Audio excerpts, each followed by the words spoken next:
my name's Doris de Pont. My ancestry, my whakapapa is to the Netherlands, but my home is here in Aotearoa in Tamaki Makaurau, and I was born here. I was born here in Puketapapa. So tēnā koutou, tēnā koutou, tēnā koutou katoa. That's greetings to you all from Aotearoa. So I just perhaps start with, I titled the this conversation Raranga, Making Connections and Cultivating Whanaungatanga. So for me, that's what this experience of being part of this class has been all about. So Angela, you're thanking me for letting you all join us, but I want to thank the people in my class. This is our very last class of the year of what's called level 3, which is an introduction to Raranga, which is Māori weaving. So what I'm going to do probably is just to have, first off, a brief introduction to the material that we work with, to harakeke, and then some of the pieces that I've made, and some of my experiences of being in this class. And then I'm going to ask some of my classmates to do the same thing, introduce themselves, talk about, show some of their work, talk about how they've experienced this this class, and I'm going to talk to my kaiako, who is our the teacher in this class.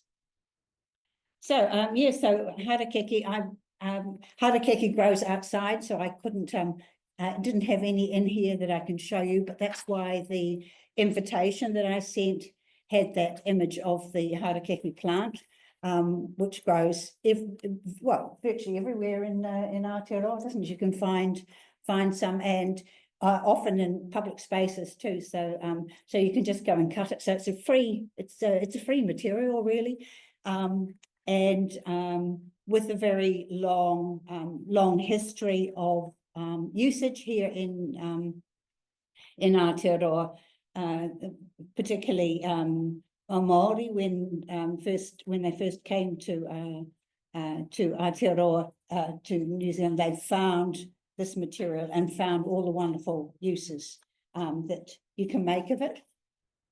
So this is, I picked a blade of harakeke. I split it actually. I have to split the back off because I had to take it on my bicycle, and with the rib in the back of it, it's quite stiff, so it's been trimmed.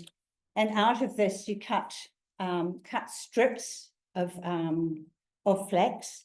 And you can use that in its green form to weave, but you can also, it's a magical plant because it's extremely strong, because it's got a fibre in it, and it's a fibre that can be, it strengthens the green, so when you're using it as a green material, it's very strong, but you can also strip the fibre out of it and make things like rope and bindings and various other things. So it's a material that can be used for making useful utensils, so fishing nets and food baskets and all sorts of things like that, and mats for the floor. So it's very strong and hardy.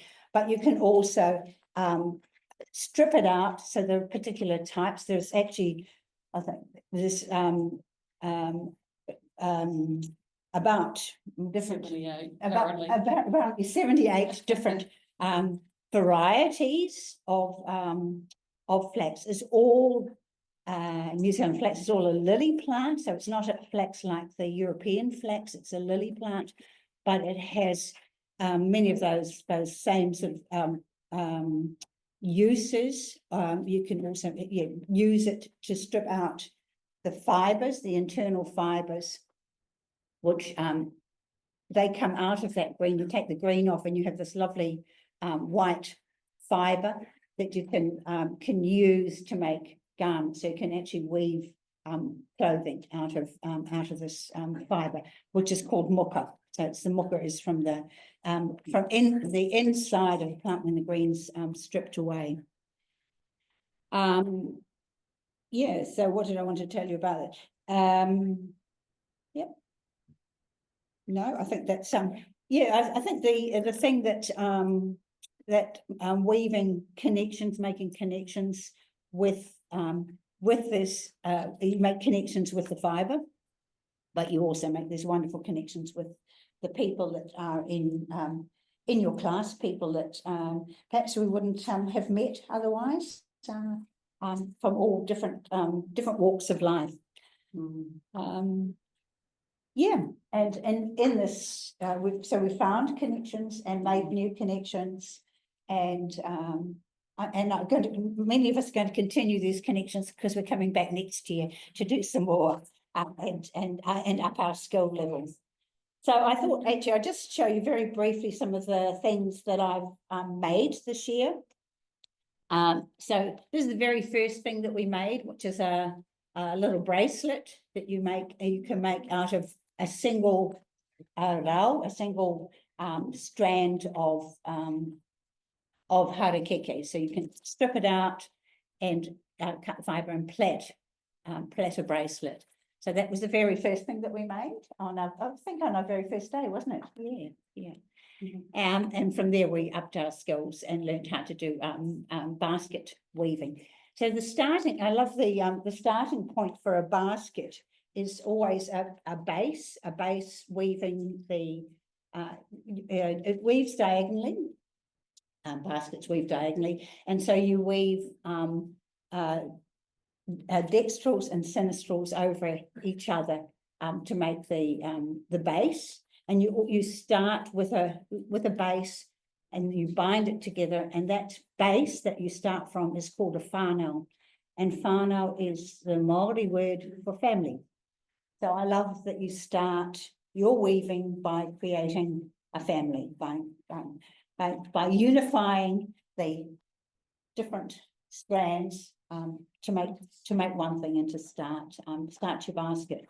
So these are just some baskets that I made in the classes here. We also made mats, so you can extend this process and make floor coverings. So you just make lots of these that you weave together, and Amber has a beautiful, enormous one that she has made. So that's what we're going to be able to achieve in how many years? 5? Something like that. And this is my all-time favourite useful basket. This is called a waikawa. So you can see the whānau in the bottom. This the base that we start with, and then you weave it up into this big. So this is a green one. I made this on Monday. So it's not dried off and coloured like this yet. It's still green, but when it dries, its bottom will open up even further, and then it becomes a really good basket for gardening, because your dirt falls out the bottom, or for fish, let the water run through it. It can stand all of those things. But I just love the sort of size of it, because it's a really useful basket. So that's called a waikawa. Yeah, and so lots more to learn, lots more to do. I've really just loved being part of this group of women. We've been mostly women. We had one man at the beginning, but lost him somewhere along the way. Perhaps the conversations got too feminine. Anyhow, yeah. So I'd like to now introduce you to my kaiako, Amber Whanaungatanga. To tell us something about what you've enjoyed about the class. Tell us introduce yourself first, please. Okay. Yeah, well, first of all, thanks for the opportunity, Doris. It's lovely to be invited to participate in the last one as well. So it's nice to have this recorded and to have been a part of this, what you've created here. And also, I'm pretty impressed with your all this learning that you've done. Like you're obviously a very good student. You've listened to everything I've said, and you've worked hard, and you've achieved a lot, and you have a really solid, grounding and foundation in what we've learned here. So I was pretty impressed with all your, everything that you shared, because, that's all. That's what you're, You know what I mean? That's all the teachings, you lies. Yeah, God, thanks. So thank you to the group too for having us, and welcome into our space.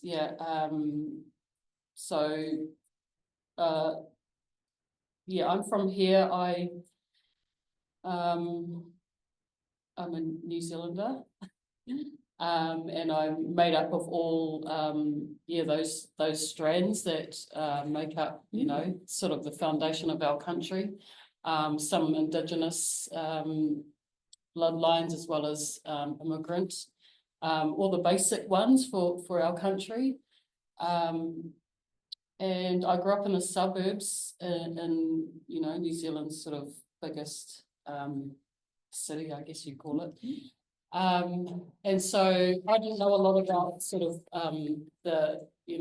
this part of my heritage and culture. So, luckily for me, we have this Indigenous school here, and I was able to come here and learn all about the actual stuff that our ancestors had done here that I knew nothing about. So I started about 6 years ago, and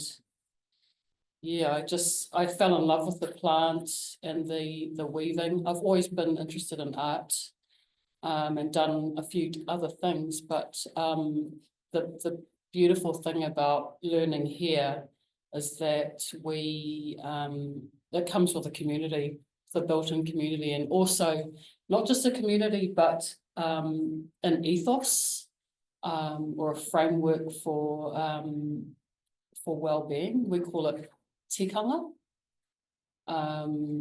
but it's really ancient. It was passed down orally, so there are very few writings. There are some writings, but it's pretty sparse. So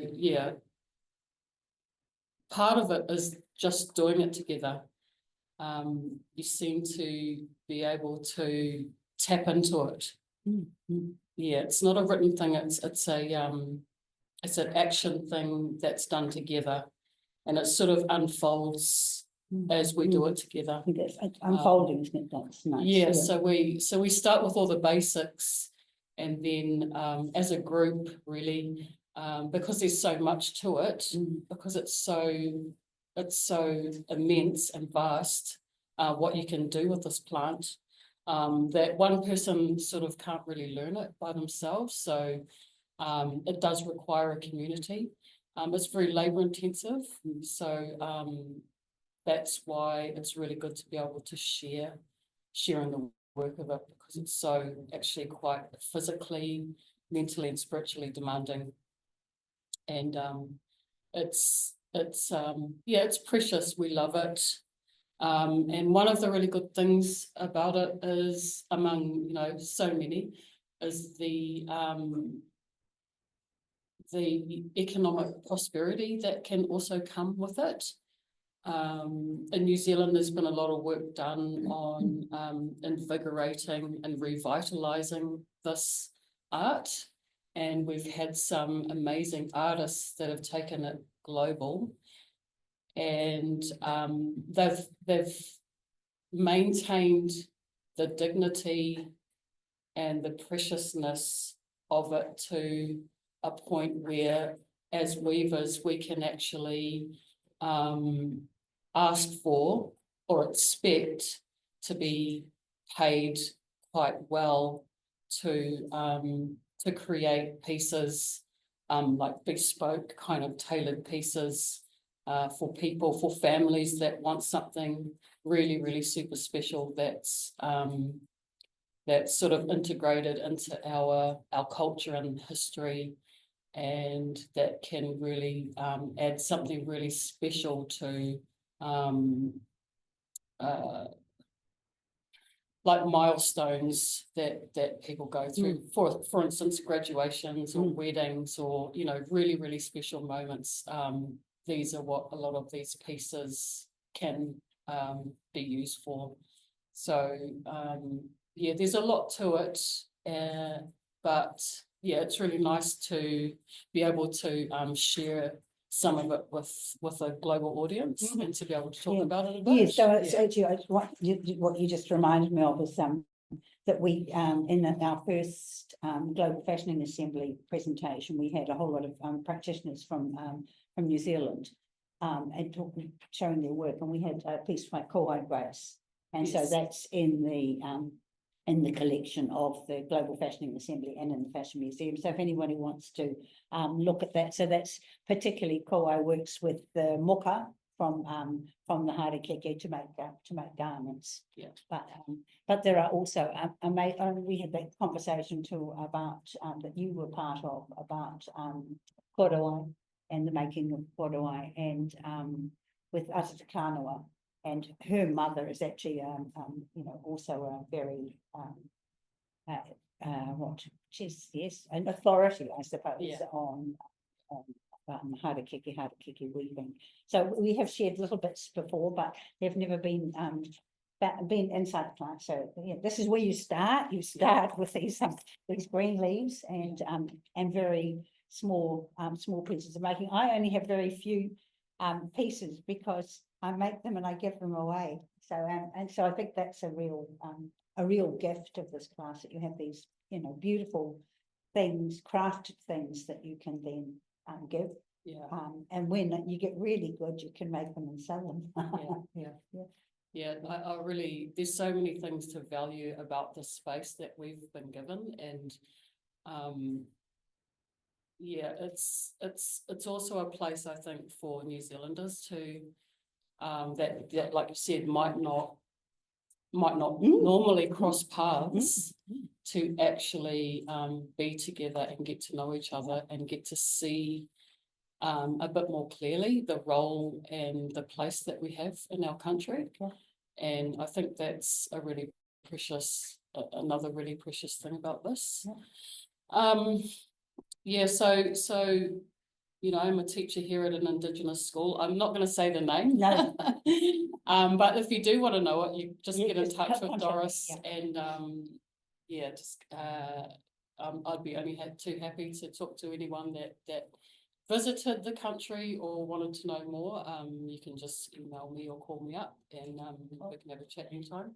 So do you want to try and show some of your work? Yeah. So where we can, where we're aspiring to go with our learning. Yes. So there's a few, there's quite a range of things.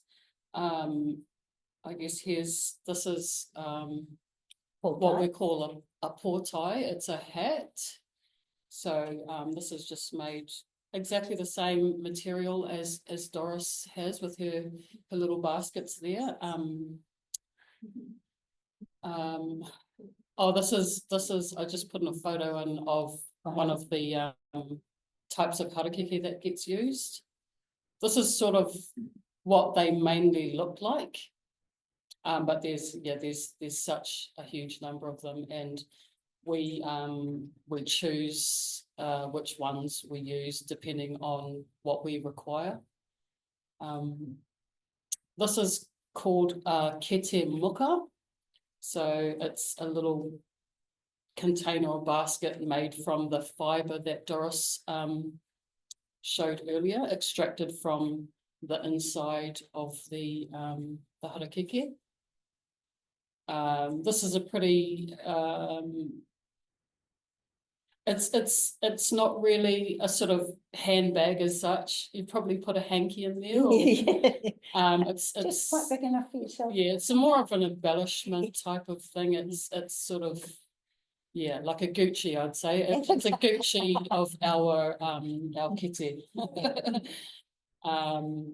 Very, very pretty. All natural. Every single stitch, every single fibre has been extracted. Even the fibres used in the stitching are created from the harakeke. What's next? Oh, this is a mat, a floor covering. It's called a whāriki. We have a special technique in our country. A lot of mats are made all through the Pacific, all around the world, really, using similar techniques, but we have a special technique, a joining technique used in New Zealand. You can see it there, not it's the dark shaded area. It's a special technique called a hiki or a hono. And it's partly because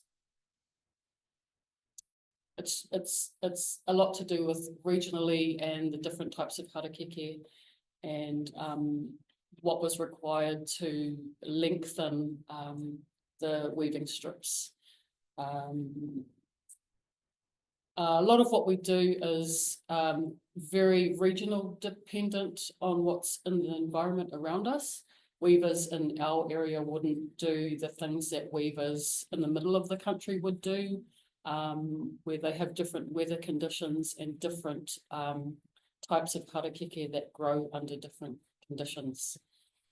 So it's very much regional, what resources are available, weather dependent, etc. Just another view of that whāriki as it was being woven. Yeah, so you can see that edge, that finished edge, which is the one you weave that into another. Yeah, so that's where I would start another section. I would add a hiki there. This is called tarapauahi.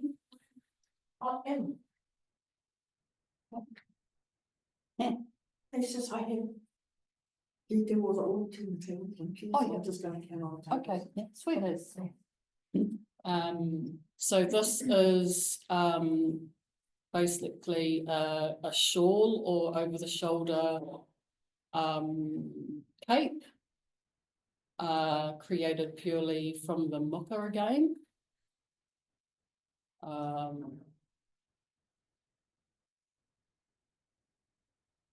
Yeah, so whātued, so top is knitted, whātued, and then twisted, isn't it? Yeah. Strands. Yep, so each and every single one of those strands are handmade. And each and every single strand of the weft, I say the weft and the, what is it? Warp. Warp. All handmade from the plant, from the same plant. Undyed. It's just been scrubbed and soaked in soapy water to clean all the excess stuff off. And just another view of that. It's just stunning, how the light, it's sort of beautiful. glows. Yes. Sort of Well, glows. it's like, it is like, that's why I think they called it flax. It looks when it's made like European flax, and it's got that beautiful luster. Yes, yeah. And it actually gets as softer too, you know, with wearing and with treatment, like linen does too, you know. And I actually have found it's incredibly warm. All right. It's really, really warm. Yeah. Oh, and here's one piece that's also made, but it's dyed using commercial dye. But this is also all made from the same plant. So there's different techniques involved to create this effect. Yeah, this is lovely, isn't it? Because you've got some of the green. This is the green left Green on. and the white, yeah. Yeah. The green left on. So this is called a pāke or a hieke, which was rain cape. So yeah. Hi everybody. So my name is May. I work alongside Amber. Well, I'm not a kaiako, but I work in a different department. I can say that Amber was my very first kaiako with weaving. She was responsible for bringing the creativity out of me. When I joined, I didn't know how to weave, and she taught me the foundations of learning how to weave and being creative. I'm currently doing my degree in here in NZ. Oh, okay. So I'm currently doing my degree in here in NZ.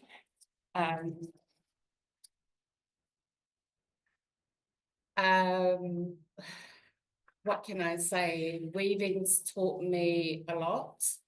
It's taught me how to be very patient. We're learning. Yeah. I've met some amazing women along my journey, who have gone through all sorts of things throughout their life. So I've met some amazing women. I actually met Doris on the bike outside.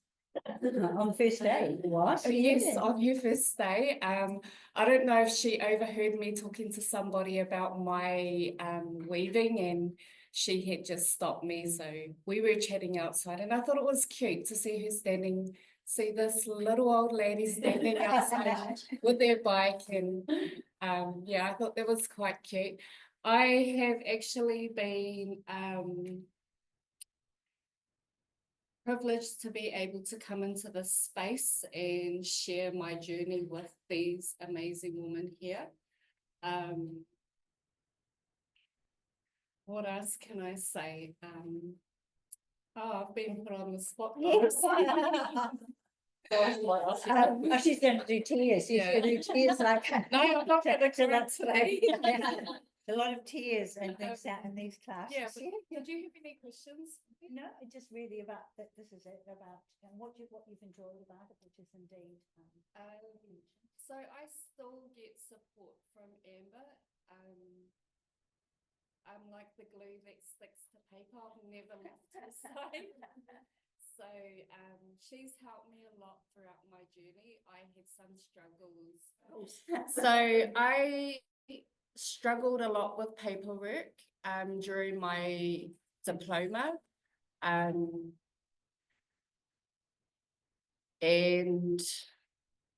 so I struggled a lot with my paperwork, and I went crying to Amber because I knew nothing about what it was asking me to do or what I was supposed to do. So Amber's been a great support person along my journey.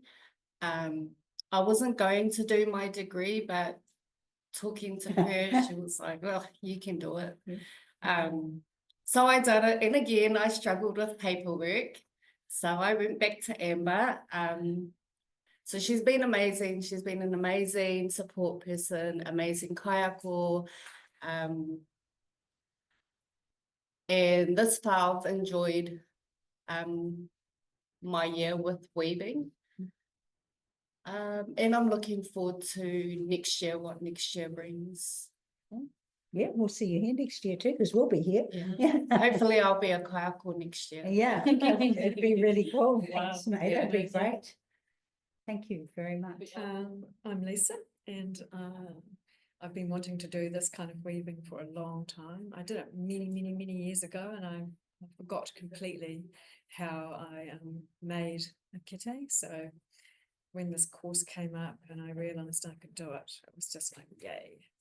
I've always worked with my hands. I'm actually a jeweler, so I'm used to working in fine little detail, but it's amazing now that gold has got so expensive that I'm able to work in a material that is actually doesn't cost anything. It's just the time that goes into it, just time and effort.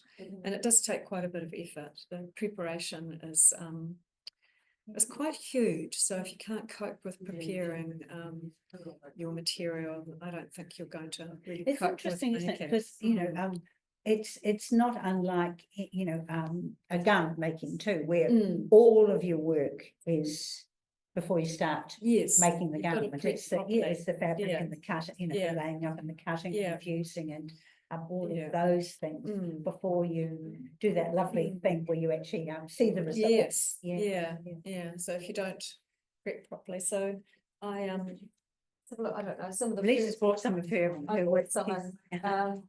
some of the first little things, you know, and just working out how to do the different edgings on the top. Tapiki. Yeah, tapiki. Yeah, tapiki. So that's like a flat one. I'll just hold it up. Yeah. Yeah. And this one is another one where you split the I don't know if you can see there, but it's the flax is larger there, and then you split it in half, and then this is another kind of Yeah, so that's the whenu, these strips of harakeke, so you cut these strips out, and then as you're weaving, you split it. And then did you split it again, or just the once? Just the once. split it once. Yeah, and then the top just at a the top. finishing. And you can leave these things on, or you can do different things with them. too, Yeah. can't you? You can shred them or Yeah, Plait them. just leave those. Yeah. And this is another one. that's beautiful. of That's another waikawa. Yeah, so that's what happens when it dries. So So- it goes from green Yeah. to brown, and it's got this beautiful leaky base. Yeah. It's a leaky basket. And that one's been split as well. You can see that clearer there. So the larger whenu have been split in half, and then this is a plaited tapaki. Yeah. This is another waikawa. So this is a bit like Doris's one with a folded top, and it's got a rectangle. Yeah, the you can bottom. change, they can be any shape. But I love that. I just love the leaky basket. Yeah, me too. In I use it as that's laundry Lisa's- basket. That's Lisa's speciality. Yeah. Your holy basket. So.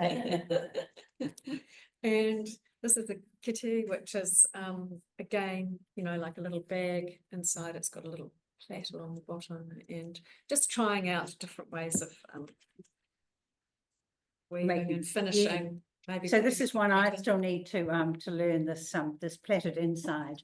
But and the handles also are just made out of plaited harakeke too, aren't they? So Yeah, and this is one that I really love making. This is called a kupinga, which is what Māori use for collecting usually shellfish and things like that in it, because all the sand in the water leaks out. But I'm going to use this as my beach basket. So it's kind of this lacy, which lace really- technique, isn't it? yeah. Yeah, it's beautiful. And what you can see is that shellfish used to be much bigger than it is these days. It's got nice big holes. If you put mussels in there, Yeah, they they'd fall out. through. Yeah, they'd fall out. Yeah, I just love this one, and that's made in the same way, isn't it? So plaited Yes. base and then Yeah. plaited up. But this is this beautiful technique here. You can use it to make with sort of finer work too, and make sort of lace work and things. And there's some people, yeah, and that's what you're working on. And this at is the what moment. I'm doing now. I'm just doing a smaller one as a, I don't seem to, it's learning to have control over how big something works out to be, or have the shape that you want it to have. So that's, you know, but you have to have the techniques to start off with, and then you get better at being able to judge where it's going to go. So But this you is can see another this one. is quite dry, isn't it? You can, Yeah. I love that you can actually really see the plaiting on that. Lovely. Yeah. Yeah. So, So tell us what you've learnt, what you've experienced, your experience of being part of well, this. I just love being part of this group, and it's really nice to be working alongside people, and we learn off each other. Like, it's a really lovely learning environment where people try lots of different things, and then you can copy what they've done, or they can look at what you've done, and it's a really sharing environment. So it's just feels really wholesome to me. Yeah. And a nice safe environment where we can talk and share all sorts of things, which we have done. And which is, it's just lovely. And I'm going to continue next year, because I just want to get better and better, and I really want to make potai, which is hats. So yeah, That's your my challenge. challenge. Yeah. So that's going to be my big deal, to see if I can do that. And make one and get it in the size that it fits. Yeah, exactly. That's the thing, Yeah. to think about The master. how to do that. Yeah, it's just been wonderful. So yes, it's a journey that I won't stop. I don't think I'll just keep traveling on it, because it's really so enjoyable. It gives a lot back. And again, it's given me openings into worlds of people that I wouldn't have met otherwise, which is really, really lovely. Yeah. Yeah. So, yeah, that's Beautiful. that's me. That's Thanks, you. Eva. What's up? Good morning, everyone. My name's Andrea. I'm not originally from New Zealand, if you haven't guessed by the accent. So I'm originally from the UK. But I suppose I'm not very artistic, but I'm very good. I like crafting, so I'm very good at, I've always, my grandmother taught me to knit and things like this when I was younger. So I think I've always had that interest, if you like, in that, being able to make something kind of with your hands type of situation. And I did mention in our class when we had to do a little bit of an introduction that my maternal grandmother was a textile weaver, which is obviously, so weaving probably is in the blood somewhere along the line. Yeah, so obviously I'm from the part of the UK where textiles, was a very big industry, obviously not so much these days, but historically. And yeah, she used to run around 22 industrial looms, so that gives you the kind of idea of the scale. So yeah, I've never done anything quite so intense, if you like, but I've lived in New Zealand now for 13 years. So just so, because I think it's really, what's your day job? oh, my day job. Yeah. Yeah. I'm the forensic manager for one of Auckland City District, so I work for New Zealand Police. So Yeah. so yeah, completely different Yeah, to yeah, which is why I'm going to have to run off Yeah, actually after this. Sorry. But that's what I love about the group too. People come from all walks of life. Yeah, all sorts of backgrounds. It's Yeah, really just exactly. fantastic. And you're right. You kind of you kind of unite on a level that is literally around the weaving and the craft. But as everybody said, I was listening up from over there.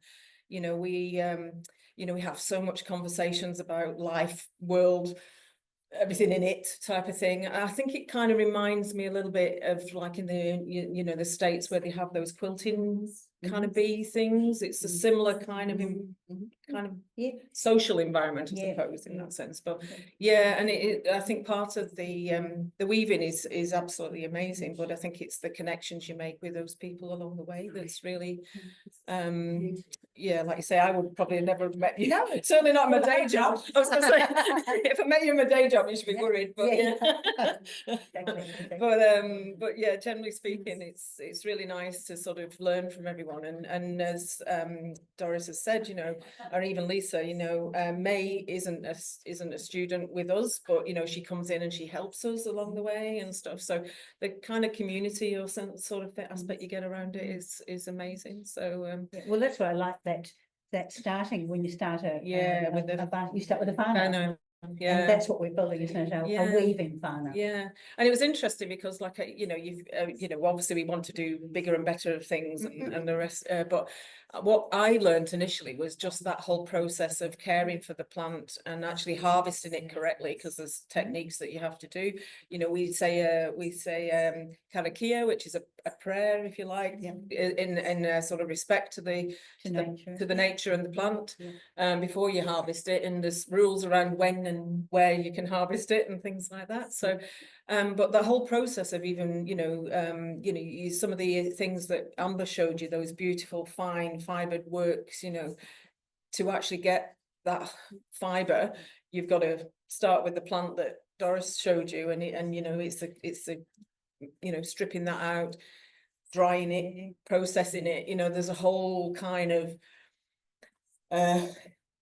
process really that before you even get down to the weaving. So the weaving's almost like the reward at the end for all the hard work you put in at the beginning. So but yeah, I mean, some of the pieces take so many of the whenua, the strips, that you're talking like hundreds and hundreds of them, and they've all got to be the same, and they've all got to be the and stuff. So yeah.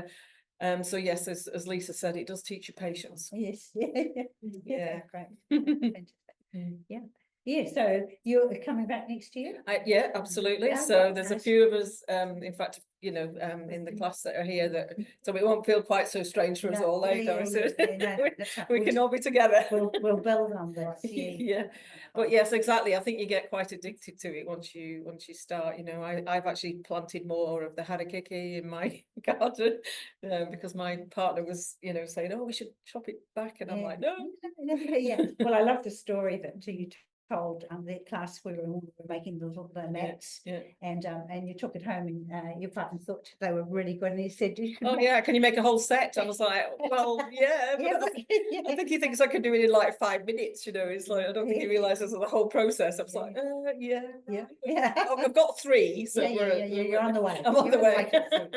Kia ora, kia ora. No, thank you for coming. Would you like to just introduce yourself? Yes, okay. Tēnā koutou katoa, he uri tēnei no kawhia moana no tainui waka. Ko noi tōku ingoa. Kia ora everyone, my name's Noi. I whakapapatū, or my heritage comes from Kawhia Moana, which is a little town on the west coast of Aotearoa on the North Island.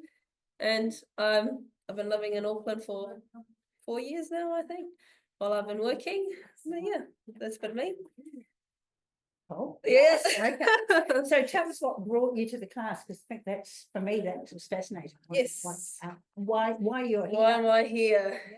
Why not? No. Why not? Yeah, okay, that's true. No, so I'm here because back at home I've got a job to do, and it revolves around the world of weaving, but I have no knowledge of weaving because my knowledge of my everyday stuff sits in another realm in Te Ao Māori. So I joined this class to learn a bit more about weaving and raranga and harakeke and then what to do for the role or responsibility that I've been given back home, and that's how I ended up in this class. Yeah. So your people are the people who look after the waka Yes, for yeah. tainui? Yes, so my job at home is to look after, well, with everyone else, it's not just my job, but my whānau, we look after waka or canoes in Waikato, and so as a part of that job, we need to know how to make the clothing or the traditional clothing or kakahu that people wear on the waka, and so yeah, that's part of my job now too. And what Figure about out how to do the bindings and things like that? Do you look after Yes, that? yes. Do you? So on the waka, there's heaps of different uses for harakeke. Obviously the different baskets that the team have made. I've got my collection of woven goods at home too. I just didn't bring them to class, but on the waka, there's different ways that we would use harakeke or muka, and then that's for taura or for here, which is the ropes or the ties that we'd use on board.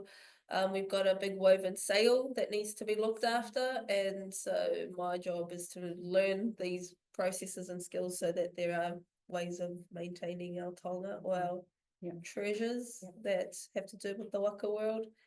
And that tail you brought in from the waka, from the yes, what's that called?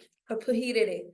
So what Doris is talking about is an item that's made from harakeke that sits at the back of a Māori war canoe, and the purpose of it, so it looks like a whole bunch of frayed like harakeke. tails.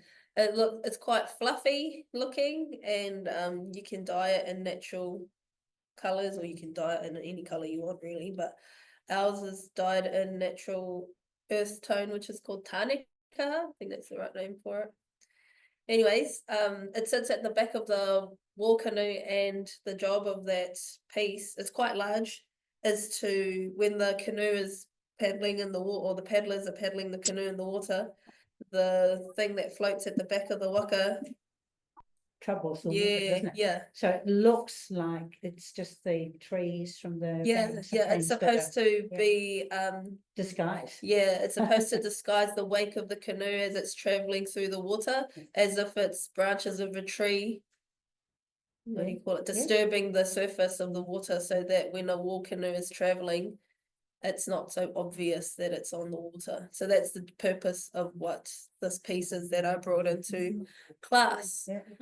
And so there's obviously there's many things that are being taught in class. So I'm being taught the foundations by Amber, which is great, because eventually my job is to do what we've been taught in class, but I guess specialize it a bit more to focus on the stuff that I supporting do. the, supporting the family. Yeah. The family business. Yeah, the jobs The that we've job, been given, yeah. The responsibilities, Yeah. isn't it? Yeah. Oh, beautiful. Yeah. And we went with you on On the waka. on the Waka last weekend for our last noho. Yes. We went on a On a train. waka, yes. So there's different types of waka or different types of canoe, and on last Saturday we took our class onto a waka honua, which is a double hull voyaging canoe, and our trust has crew training Saturday where people can come along and learn about navigation or traditional navigation techniques, sailing a traditional vessel, all that kind of stuff. So the crew came down, had some fun with our Ropes. learning how to tie lines and furl sails and whatever else we did. Everyone got a meal of seafood at the end of it. So yeah. Beautiful. Yeah. Thank you. No, So that's all right. what have you learned? What have I learned? I've learned so much. I can't explain it in this 5-minute interview with Doris, but maybe patience, being a bit patient with the progress that I have and the work that I complete. Not that that's my work, but yeah, if I'm not doing a good job the first time, Do it again. not stressing out about it. Yeah. Just taking it as I go. Yeah, but it's cool. It's a great way to switch the brain off. Yeah. Beautiful. Yeah, Thank you. no worries. Good.